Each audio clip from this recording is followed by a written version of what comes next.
అతిపెద్ద షాపింగ్ ప్రపంచం సిఎంఆర్ మన కరీంనగర్ లో ప్రముఖ సినీ తారలచే ఆగస్టు 9న గొప్ప ప్రారంభం. నమస్తే, వెల్కమ్ టు సుమన్ టీవీ. నేను మీ సాయి.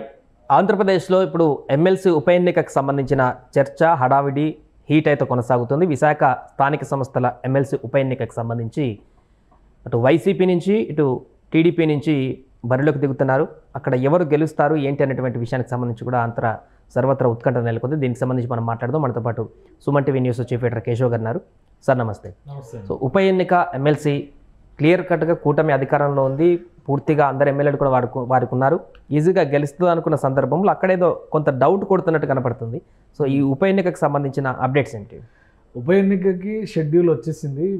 విజయనగరం విశాఖ జిల్లాకి సంబంధించి ఒక ఉమ్మడి జిల్లా యూనిట్గా తీసుకుంటే స్థానిక సంస్థల కోటాలో ఎన్నిక జరుగుతుంది. వంశీకృష్ణ యాదవ్ వైసీపీ ఎమ్మెల్సీగా అక్కడి నుంచి ఉండేటువంటి సందర్భం. ఆయన ఎలక్షన్స్ ముందర పార్టీ మారడం, జనసేనలో జాయిన్ అవ్వడం. సో జనసేన నుంచి ఆయన ఎమ్మెల్యే టికెట్ ఆశించడం, ఎందుకంటే వైసీపీలో ఇవ్వలేదు కాబట్టి జనసేనకు వచ్చారు, ఇక్కడికి వచ్చారు. అదే సమయంలో ఎలక్షన్స్ ముందర మరి కారణాలు ఏవైనా ఉండొచ్చు. ఎవరు గెలుదు, ఒకవేళ గవర్నమెంట్ వస్తుందంటే అనర్హత వేటు తర్వాత అయినా వేసుకోవచ్చు. మొత్తానికైతే వైసీపీ అనర్హత వేట్లు వేసేటువంటి పనులు చాలా బిజీగా ఉంది. 4 ఎమ్మెల్సీలకి అనర్హత వేటు వేశారు. ఆల్రెడీ 2 ఫుల్ఫిల్ అయిపోయినాయి. ఎమ్మెల్యే కోటాలో హరిప్రసాద్ గారిని, అలానే సి రామచంద్రయ్య గారికి తెలుగుదేశం అభ్యర్థిగా ఒకరు, జనసేన అభ్యర్థిగా ఒకరు వచ్చేసారు. స్థానిక సంస్థలకు సంబంధించి కూడా 2 పైన అనర్హత వేటు వేశారు. 2లో ఒకరు వంశీకృష్ణ యాదవ్, రెండోది జంగా కృష్ణమూర్తి, అది గుంటూరు జిల్లాకు సంబంధించి. అంటే దానికి సంబంధించి నోటిఫికేషన్ ఎందుకు ఇవ్వలేదు? కోర్టులో కేసు నడుస్తుంది కాబట్టి ప్రస్తుతానికి అది పెండింగ్లో ఉంది. కాబట్టి ముందు దీనికి నోటిఫికేషన్ రిలీజ్ చేశారు. ప్రస్తుతం ఉమ్మడి విశాఖ జిల్లాలో ఉన్నటువంటి స్వరూపాన్ని చూస్తే 2 ఏళ్ల క్రితం 3 ఏళ్ల క్రితం దగ్గర 2022లో జరిగినటువంటి స్థానిక సంస్థల ఎన్నికల్లో వైఎస్ఆర్సీపీది 1 సైడ్ విక్టరీ. అంటే అన్ని చోట్ల 90% విక్టరీ అనేటువంటి ప్రచారం బాగా చేశారు. సో ఇప్పుడు ఆ బలం ఎంతవరకు వైఎస్ఆర్సీపీ వెంట ఉంటుంది, అధికారంలో లేదు కాబట్టి అనేటువంటి చర్చ జరుగుతుంది.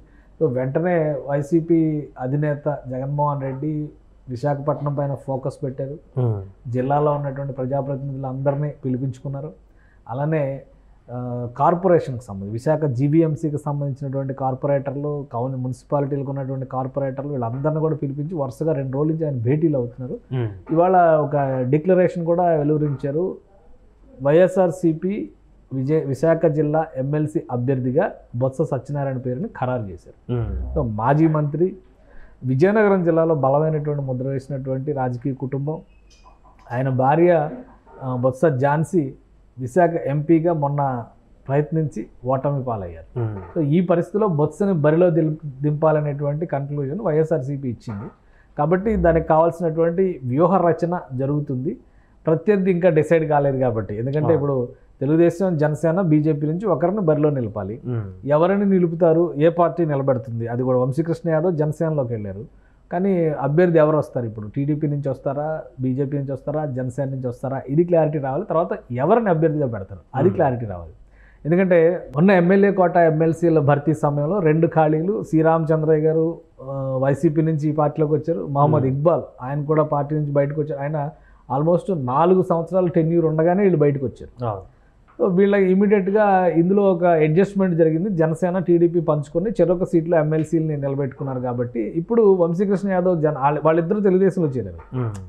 ఎమ్మెల్సీలుగా ఉన్న వాళ్ళు సి రామచంద్రయ్య ఎమ్మెల్యే కోటకు సంబంధించి ఎమ్మెల్సీగా ఉన్నటువంటి మహమ్మద్ ఇక్బాల్ గారు కానీ తెలుగుదేశంలో చేరారు. కానీ 2 సీట్లు 2 పార్టీలు పంచుకున్నాయి. కాబట్టి ఈయన తెలుగుదేశం, ఈయన బీజేపీ, ఇప్పుడు జనసేనలో ఉన్నప్పుడు కూడా బీజేపీ కూడా అక్కడి నుంచి టికెట్ ఆశిస్తుంది. ఎందుకంటే గతంలో ఎమ్మెల్సీగా అక్కడి నుంచి రిప్రజెంట్ చేసినటువంటి మాధవ్ ఉన్నారు. ఆయన ఈసారి బీజేపీ తరఫున బరిలో దిగాలనేటువంటి ఆలోచనలో ఉన్నట్టుగా ఒక సమాచారం ఉంది. అలానే టీడీపీ నుంచి టికెట్లు ఆశించి భంగపడ్డ వాళ్ళు ఉన్నారు. వాళ్ళు అడిగేటువంటి అవకాశం ఉంది. గడ్డి బాబ్జీకి టికెట్ ఇవ్వలేదు అడ్జస్ట్మెంట్లో భాగంగా. అలానే వంశీకృష్ణ యాదవ్ కోసం ఆయన టికెట్ త్యాగం చేశారనేటువంటి ఉంది. అలానే పీలా గోవింద్ అనకాపల్లి టికెట్ త్యాగం చేసి వీళ్ళందరి పేర్లు కూడా వినిపిస్తున్నాయి. ఎవరిని ఫైనల్. అలానే జనసేనలో కూడా శివశంకర్ గారు లాంటి వాళ్ళు, బొలిశెట్టి సత్య లాంటి వాళ్ళు, వీళ్ళందరూ కూడా అక్కడి నుంచి ఎక్స్పెక్ట్ చేస్తున్నారు. సో అభ్యర్థి ఎవరనేది వాళ్ళు డిసైడ్ అయినాక మరికొంత క్లారిటీ వచ్చేటువంటి అవకాశం ఉంది. ఎన్నికల షెడ్యూల్ అయితే వచ్చేసింది. 13వ తారీఖు కల్లా నామినేషన్స్ ఫైలింగ్ చేయాలి. సో 30వ తేదీన ఓటింగ్ జరుగుతుంది. ఇప్పుడు అభ్యర్థి ఎవరైనా కూడా ప్రస్తుతం అసలు ఈక్వేషన్స్ చూస్తే పూర్తిగా వైసీపీ సైడే ఎక్కువ బలం కనిపిస్తుంది స్థానిక సంస్థలు కాబట్టి. అంటే స్థానిక సంస్థల ఎన్నికల్లో ఓటర్లు ఎవరుంటారు అనేటువంటి క్లారిటీ కూడా ఒకటి ఇవ్వాలి మనం. ఎందుకంటే ఎమ్మెల్యే కోటా ఎన్నికలకి సంబంధించి ఎవరైతే ఎమ్మెల్యేలుగా ఎలక్ట్ అయ్యారో వీళ్ళందరూ ఓటర్లుగా అక్కడ నమోదు చేసుకుని ఉంటారు కాబట్టి వాళ్ళు ఓటేసేటువంటి అవకాశం ఉంటుంది. స్థానిక సంస్థలకు సంబంధించి ఎంపీటీసీ లెవెల్ నుంచి అంటే సర్పంచ్లు, గ్రామ స్థాయి కార్యకర్తలు, గ్రామ స్థాయి నాయకత్వాన్ని పక్కన పెడితే ఎంపీటీసీలు, జడ్పీటీసీలు, అలానే మున్సిపాలిటీల్లో ఉన్నటువంటి కౌన్సిలర్లు, చైర్మన్, మున్సిపల్ చైర్మన్, కార్పొరేషన్స్లో ఉండేటువంటి కార్పొరేటర్లు, మేయరు, ఆయా ప్రాంతాల్లో ఎన్నికైనటువంటి మళ్ళీ ఎమ్మెల్యేలు, ఎంపీలు వీళ్ళందరూ కూడా ఓటింగ్ ఉంటుంది. ఎక్స్ అఫిషియో ఓటింగ్ వాళ్ళకు కూడా ఉంటుంది. సో ఈ కేటగిరీలో చూస్తే మొత్తంగా ఉమ్మడి విశాఖ జిల్లాలో 841 ఓట్లు ఉన్నట్టుగా లెక్క కనిపిస్తుంది. 11 స్థానాలు ఖాళీగా ఉన్నట్టుగా కూడా అధికారులు చెప్తున్నారు. సో ఈ 841 ఓట్లని చూస్తే కనుక గత గెలుపుల్ని లెక్కలోకి తీసుకుని చూస్తే వైఎస్ఆర్సీపీకి భారీ మెజారిటీ ఉండే అవకాశం ఉంది. ఎందుకంటే 615 మంది వైఎస్ఆర్సీపీకి సంబంధించినటువంటి నాయకులే అక్కడ కనిపిస్తున్నారు. 215 మంది మాత్రమే కూటమికి సంబంధించినటువంటి నాయకులు కనిపిస్తున్నారు. సో ఈ 2-3 రోజుల క్రితం కనుక మనం గమనిస్తే జీవీఎంసీలో విశాఖ మున్సిపల్ కార్పొరేషన్లో భారీగా వలసలు చోటు చేసుకున్నాయి. ఎవరైతే ఎమ్మెల్సీగా రిజైన్ చేసి ఉన్నటువంటి వంశీకృష్ణ యాదవ్ ఉన్నారో ఆయన ఆధ్వర్యంలోనే ఈ చేరికలు కూడా జరిగాయి. జనసేన పార్టీలోకి 9 మంది కార్పొరేటర్లు వచ్చారు. 12 మంది కార్పొరేటర్లు తెలుగుదేశం పార్టీలోకి వెళ్ళారు. అసలు ఇప్పుడు జీవీఎంసీలో మేయర్ పదవి గండంలో ఉంది. ఎలక్షన్స్ ఇక్కడ అనౌన్స్ అయినాయి, కోడ్ ఉంది కాబట్టి ఎవరు ఎటువైపు ఓటేస్తారు, ఆత్మ ప్రబోధానుసారం అని ఒక పదం ఉంది. సో ఎవరు ఎటువైపు వేస్తారనేది క్లారిటీ. ఎంతమంది జగన్మోహన్ రెడ్డి గారిని నిన్న ఇవాళ కలిశారో ఆ ఓట్లు వైసీపీ కోటాలో వేసుకోవచ్చు. ఎంతమంది కలవకుండా దూరంగా ఉన్నారో ఒక క్లారిటీ వచ్చేటువంటి అవకాశం ఉంది. కలిసిన వాళ్ళలో కూడా ఇది చివరి కలయిక అయ్యేటువంటి అవకాశం ఉండేవాళ్ళు కూడా కొంతమంది ఉంటారు ఖచ్చితంగా. కాబట్టి 615 వర్సెస్ 215 దీన్ని ఏ విధంగా బ్యాలెన్స్ చేయబోతున్నారు అనేది వేచి చూడాలి. 30వ తారీఖున ఓటింగ్, 3వ తారీఖున రిజల్ట్. అంటే ఇప్పుడు క్రాస్ ఓటింగ్ మీదనే డిపెండ్ అయిందా కూటమి, లేదంటే అందరినీ చేర్చుకునేటువంటి ప్రాసెస్? 100% క్రాస్ ఓటింగ్ మీద డిపెండ్ అయినటువంటి సిచ్యుయేషన్. అయితే అధికారికంగా బయటకు వచ్చినటువంటి వాళ్ళ లెక్కలు, ఎందుకంటే ఇప్పుడు జీవీఎంసీలో 98 మంది కార్పొరేటర్లు ఉన్నారు. గెలుపు ప్రకారం చూస్తే 58 మంది దాకా వైసీపీ వాళ్ళే ఉన్నారు. కానీ ఇప్పుడు పార్టీలో మార్పులు చేర్పులు వచ్చిన తర్వాత తెలుగుదేశం పార్టీ 30 స్థానాలు గెలిచింది లాస్ట్ టైం. అక్కడ విశాఖ కార్పొరేషన్లో బలంగానే ఉంది తెలుగుదేశం పార్టీ. అలానే జనసేనకు సంబంధించి కూడా 3 కార్పొరేటర్లు ఉన్నారు. బీజేపీకి కూడా ఒక కార్పొరేటర్ ఉన్నారు. ఇప్పుడు వీళ్ళు పార్టీలో చేరిన వారి లెక్క ప్రకారం చూస్తే కనుక 2 చోట్ల కూడా అంటే 98 స్థానాల్లో సగం బలాబలాలు ఉన్నటువంటి పరిస్థితి. ఒక సీట్ ఏదో తేడా వస్తున్నట్టుగా ఉంది. కాబట్టి మేయర్ ఎవరు అనేటువంటి చర్చ కూడా నడుస్తుంది. అలాగే మిగతా చోట్ల ఎంపీటీసీలు, జడ్పీటీసీలు వీళ్ళు నేరుగా కాంటాక్ట్ అవ్వరు, స్థానికమైనటువంటి నాయకత్వంతోనే కనెక్ట్ అయి ఉంటారు. సో వాళ్ళలో ఎంతమంది వీళ్ళకి అనుకూలంగా వేస్తారు? అసలు అంతర్గతంగా ఇప్పుడు ఉన్నటువంటి పరిస్థితుల్లో వైసీపీ అంతర్గత నాయకత్వం పైన అసంతృప్తి ఉంది.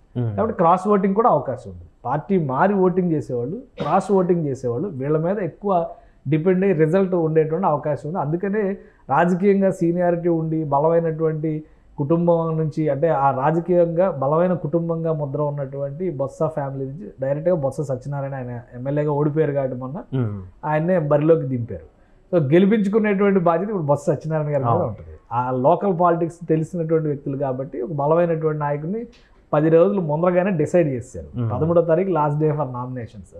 సో 10 రోజులు ముందరగానే డిసైడ్ చేశారంటే కూటమిలో క్లారిటీ వచ్చేలోపు ఈయన పని చక్కబెట్టుకుంటూ వెళ్ళేటువంటి స్పేస్ ఇచ్చేటువంటి ప్రయత్నం జగన్మోహన్ రెడ్డి గారు చేశారు. కాబట్టి ప్రతిష్టాత్మకంగా తీసుకున్నటువంటి ఎన్నిక. స్థానిక సంస్థల ఈక్వేషన్స్ ఎలా ఉన్నాయనే విషయాన్ని పక్కన పెడితే ఒకవేళ ఇక్కడ వైసీపీ గెలిస్తే అది ఒక పాజిటివ్ సిగ్నల్. అంతర్గతంగా ఉన్న లెక్కలన్నీ పక్కన పెట్టేసి 2 నెలలు కాకుండానే ఎమ్మెల్సీ మా వాళ్ళు గెలిచారని రేపు మాట్లాడడానికి అవకాశం ఉంటుంది. కాబట్టి జగన్మోహన్ రెడ్డి గారు దాని మీద చాలా గట్టిగా కసరత్తు చేస్తున్నట్టు కనిపిస్తుంది. దీన్ని ఏ విధంగా తిప్పి కొడతారనేది కూటమి నాయకత్వం మీద ఒక పెద్ద టాస్క్. ఇది ఫస్ట్ ఎలక్షన్ అవుతుంది. అంటే మొన్న జరిగినటువంటి ఎమ్మెల్యే ఎలక్షన్స్లో రిజల్ట్ క్లియర్ వన్ సైడ్. ఎందుకంటే 164 మంది కూటమి నుంచి ఎమ్మెల్యేలు ఉన్నప్పుడు ఇక వేరే ఆలోచన చేయడానికి అభ్యర్థిని కూడా పెట్టలేదు. అందుకే ఏకగ్రీవాలు అయిపోయినాయి. సో ఇప్పుడు డైరెక్ట్ ఎలక్షన్ జరిగి ఎలక్టెడ్ ఎమ్మెల్సీగా రాబోయేటువంటి వ్యక్తి ఎవరు అనేది ఖచ్చితంగా ఆసక్తి రేకెత్తించేది. ఈ 4 రోజులు ఏపీ పాలిటిక్స్లో ఈ ఎన్నికని దృష్టిలో పెట్టుకుని ముఖ్యంగా ఉత్తరాంధ్ర రాజకీయాలన్నీ కూడా జరిగే అవకాశం కనిపిస్తుంది. Right sir. సో అది మొత్తానికి ప్రస్తుతం స్థానిక సంస్థల ఎమ్మెల్సీ ఉప ఎన్నికకు సంబంధించినటువంటి హీట్ అయితే కొనసాగుతుంది. విశాఖలో ఎవరు ఎమ్మెల్సీ స్థానాన్ని గెలుచుకుంటారనే దానిపైన కూడా ఆసక్తి కనిపిస్తుంది ప్రజల్లో కూడా. వైసీపీయా లేకుంటే కూటమి నుంచి అనేది చూడాలి ఏం జరుగుతుంది అనేది. సుమన్ టీవీలో మీ పర్సనల్ అండ్ బిజినెస్ ప్రమోషన్స్ కోసం కింది నెంబర్కి కాంటాక్ట్ చేయండి.